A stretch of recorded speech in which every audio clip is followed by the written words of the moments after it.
2015 का में ट्वीट उपलब्ध है, जिसमें कि उनकी यह फोटो है जो आप लोग जाके चेक कर सकते हैं, परंतु वो ट्वीट डिलीट कर दिया गया है। मगर ये आप समझ लीजिए कि जो उनके काम या कारनामे हैं मुख्यमंत्रित्व काल के, वो ट्वीट डिलीट करने से डिलीट होने वाले नहीं। मैं यह भी कहना चाहता हूं कि अखिलेश जी, आपको तो सपने में भगवान आए थे, भगवान ये नहीं बताए थे कि मैंने कर्म का सिद्धांत दिया है, कर्म से कभी पीछा नहीं छुड़ा सकते। उन्होंने शायद बताया होगा कि भाई अश्वत्थामा हथो या नरो या कुंजरों के लिए धर्मराज युधिष्ठिर को नर्क के रास्ते से जाना पड़ा था। भगवान ने कहा होगा मैं भी गांधारी के श्राप से नहीं मुक्त हुआ था, तुम तो कारसिकों की हत्या के श्राप से कैसे मुक्त होगे। भाई ट्वीट डिलीट करके कर्म के सिद्धांत से मुक्ति नहीं हो सकती। तो आज हम प्रदेश की जनता की तरफ से यह हिसाब मांग रहे हैं कि उन्हें इस प्रश्न का उत्तर देना होगा।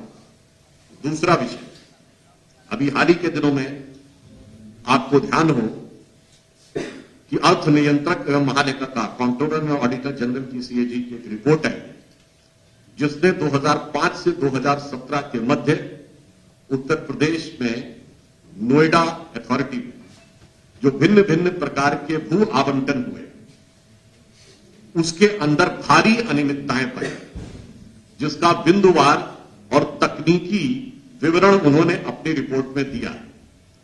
आप में से कोई भी जाकर वह रिपोर्ट देख सकता। मैं एक केवल बताना चाहता हूं, क्योंकि जब उसे कहा जाता है कि इंडस्ट्रियल डेवलपमेंट के पर्पज से जो जमीनें अलॉट करी जानी थी, उनमें आधी से ज्यादा आवासीय पर्पज से की गई और केवल 22 या 23% जमीन औद्योगिक कारण से की गई, और जिसका की जो अनुमानित हानि है सरकार को, वो 52,000 करोड़ रुपए से है। अर्थात 2005 से 2017 के बीच में जब सपा और बसपा की सरकार थी, उस समय नोएडा अथॉरिटी में 52,000 करोड़ और एक एस्टीमेट के अनुसार तो 59,000 करोड़ रुपए तक का है। इतना बड़ा आर्थिक घोटाला। इसीलिए मैंने कहा कि इधर चुनाव की घोषणा हुई और उधर इस प्रकार के तथ्य सामने आने लगे, जिसका हिसाब उन्हें प्रदेश की जनता को देना होगा। हमारा जहां तक प्रश्न है, हमारी सरकार के शासनकाल में पूर्ण पारदर्शिता और ईमानदारी के साथ शासन ही नहीं हुआ। समाज के हर गरीब व्यक्ति को, जिसको आवश्यकता थी, सभी प्रकार के आर्थिक संसाधन मुहैया कराए गए। चाहे गरीबों को अनाज उपलब्ध कराना हो, आवास उपलब्ध कराना हो, शौचालय उपलब्ध कराना हो या गैस उपलब्ध कराना हो। मतलब फर्क साफ है कि आपके जमाने में पैसा निकला और तिजोरियों में पहुंचा, और हमारे जमाने में जो सरकार का धन निकला वो उन गरीब और निर्धन व्यक्ति के घरों तक पहुंचा। अब मैं ये कहना चाहता हूं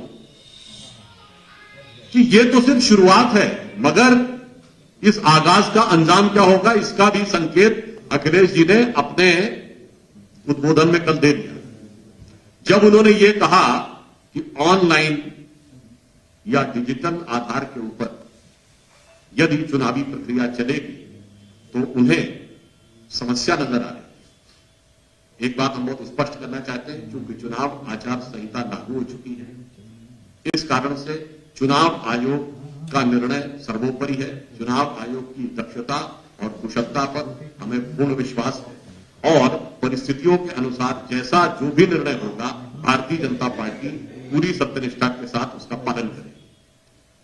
परंतु जब अखिलेश जी ये कहते हैं तो मैं पूछना चाहता हूं, भाई ये वो व्यक्ति कह रहा है जिसके बारे में हम लोग सुने थे जब 10 साल पहले मुख्यमंत्री बने थे, विदेश से इंजीनियरिंग पढ़ के आए और टेक्नोलॉजी को लेकर यह स्थिति, जो अपने जमाने में कहते थे लैपटॉप बांटे, और अब टेक्नोलॉजी के बारे में यह सोच। इसका मतलब दो ही बात, या तो भैया चाहे जितनी कर ली लिखाई, चाहे जितनी कर ली पढ़ाई, निकले असल सफाई। तो पढ़ाई और लिखाई बेकार, या मैं यह कहना चाहूंगा कि उनका यह बयान इस चुनाव में समाजवादी पार्टी की अवश्यंभावी पराजय का आधार बनाता है। यानी अपनी तयशुदा शिकस्त की पेशबंदी उन्होंने अभी से करनी शुरू कर दी। इसलिए मैं कहना चाहूंगा, यह भी एक संयोग देखिए, मैंने आपको तो एक यह बताया, चुनाव की प्रथम अधिसूचना 14 जनवरी से प्रारंभ होगी, मकर संक्रांति के दिन से, यानी सूर्य के उत्तरायण जाने के दिन से।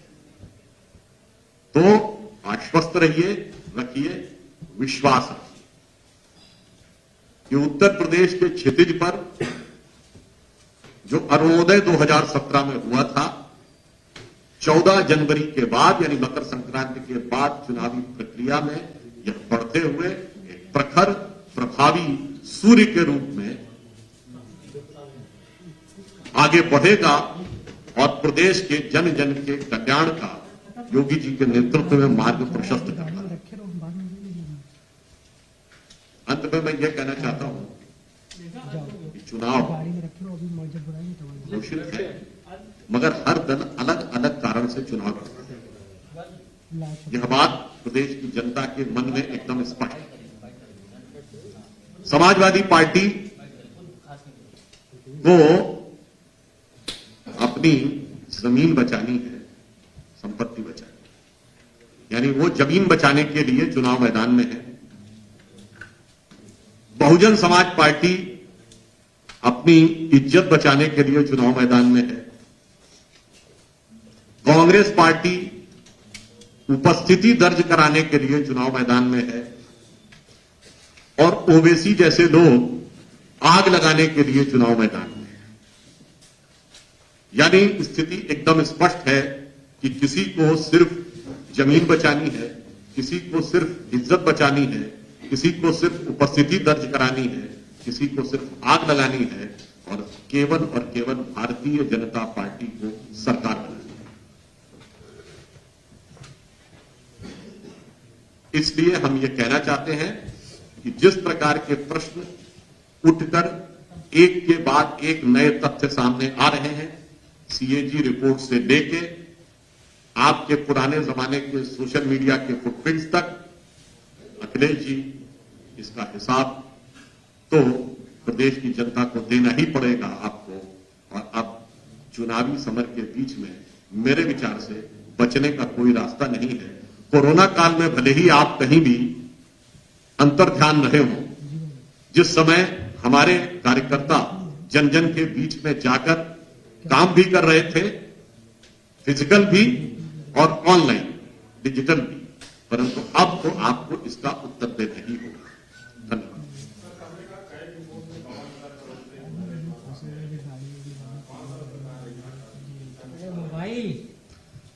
देखिए, सीएजी की रिपोर्ट जो ये है, ये 2018 के बाद की, तो रिपोर्ट अब प्रकाश में आई है। रिपोर्ट बनने की एक प्रक्रिया होती है जिसमें काफी गहराई से जाके जब डिटेल्स लिए जाते हैं उसके बाद ये रिपोर्ट आती है। रिपोर्ट आई है तो इस पर जो भी उपयुक्त विधि सम्मत कार्रवाई होगी सरकार करेगी।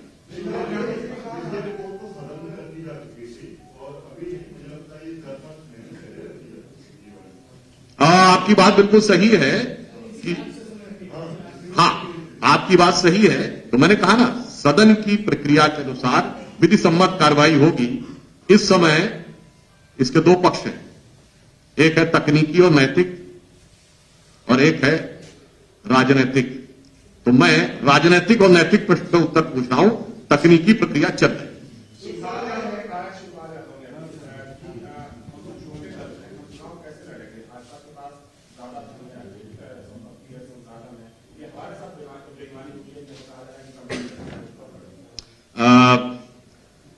बड़े दल के चाचा हैं और कह रहे हैं हम छोटा दल है, तो मेरे विचार से उनको स्वयं पूछना चाहिए, जब बहुत लैपटॉप वितरण हो रहा था तब तो साथ में ही थे। हाँ, ये यहां पे एक और बात मैं कहना चाहूंगा, ये कोई चीज अनायास अचानक नहीं आई। 2 वर्ष से, जब से कोरोना का काल चल रहा है, आप सभी देख रहे हैं कि कार्यालयों के काम हो, सरकारी या प्राइवेट, विद्यालय या अन्य कोई कार्य, वो क्रमशः डिजिटल लेवल पे ज्यादा आगे जाते चले जा रहे हैं। तो यहां पे मैं एक और बात भी कहना चाहूंगा, इस बात के लिए मैं विपक्षी दलों को साधुवाद देना चाहता हूं।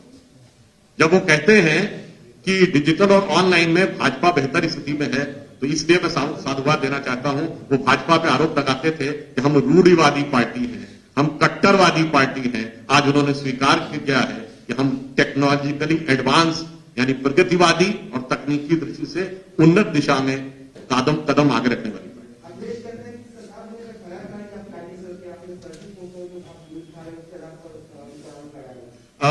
डिलीट क्यों हो गई, उसका जवाब दें। एफआईआर वाला विषय सरकार का नहीं है। जांच जब चलती है तो उसमें जो जो साक्ष्य आते हैं जांच एजेंसी अपने विवेक में यह तय करती है किस साक्ष्य का क्या प्रभाव न्यायालय में लेकर रखना है।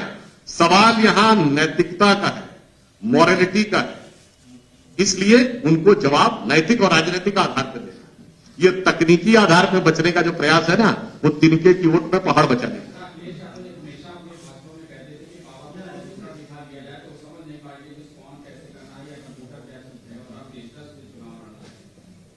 कितनी बढ़िया बात है, कहते वो थे और स्वीकार कर लिया अखिलेश जी। मतलब डिजिटल में समस्या अखिलेश जी को हो गई। ये साबित करता है कि उनकी कथनी और करनी में कितना अंतर है, और या जो वो दिखाते हैं जनता को हकीकत में अंदर वो है नहीं जो दिखाने की कोशिश करते हैं। ओम प्रकाश राजभर जी ने कहा है कि आने वाले समय में जल्द ही अखिलेश यादव के साथ बीजेपी सरकार में योगी सरकार में जो कुछ कटावर मंत्री है वो भी प्रेस कॉन्फ्रेंस करते हुए नजर आए, तो एक की तरफ एक इशारा किया होगा, इस पे क्या कहेंगे?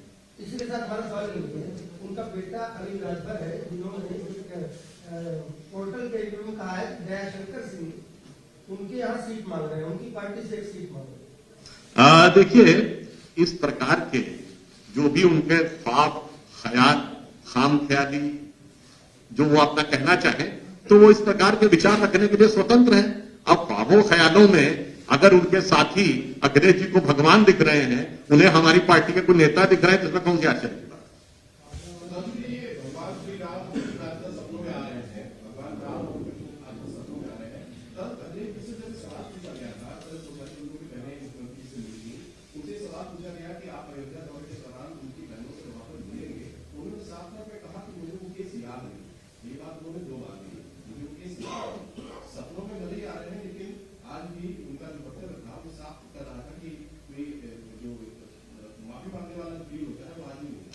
देखिए, आप सभी जानते हैं आज टेक्नोलॉजिकली एडवांस जमाना है। जैसे डिलीट कर देने से हार्ड डिस्क में तब भी सेव रहता है। तो अखिलेश जी की सामान्य बुद्धि से जितना भी वो कह लें उन्हें याद नहीं है, पर वो सारे कर्म जो है वो देश की जनता को याद है, प्रदेश की जनता को याद है कि कोठारी बंधुओं के सर के ऊपर रख के गोली मारी गई थी। और मैं एक बात पुनः बता देना चाहता हूं, वो गोली 2 नवंबर 1990 को मारी गई थी। कार सेवा 30 अक्टूबर 1990 को थी। 2 नवंबर को कोई कार सेवा नहीं थी। शांतिपूर्ण ढंग से कार सेवक बैठे हुए थे और टारगेट कर करके गोलियां चलाई गई थी।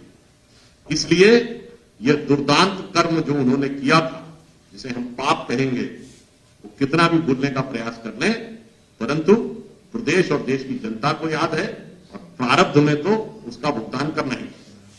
समाजवादी पार्टी बिजली सहयोग योजना के तहत एक फॉर्म भरवा रही है ऑनलाइन, जिसमें 300 यूनिट बिजली माफ करने की बात कह रही है। अच्छी बात है, ऑनलाइन पे आप रहें। Thank you. ये फोटो घर ले जाओ।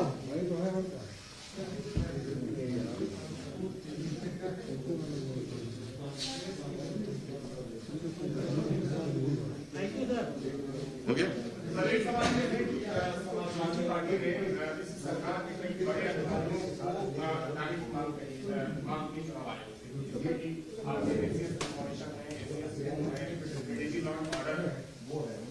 चुनाव आयोग की दक्षता और निष्पक्षता पर हमें पूरा भरोसा है।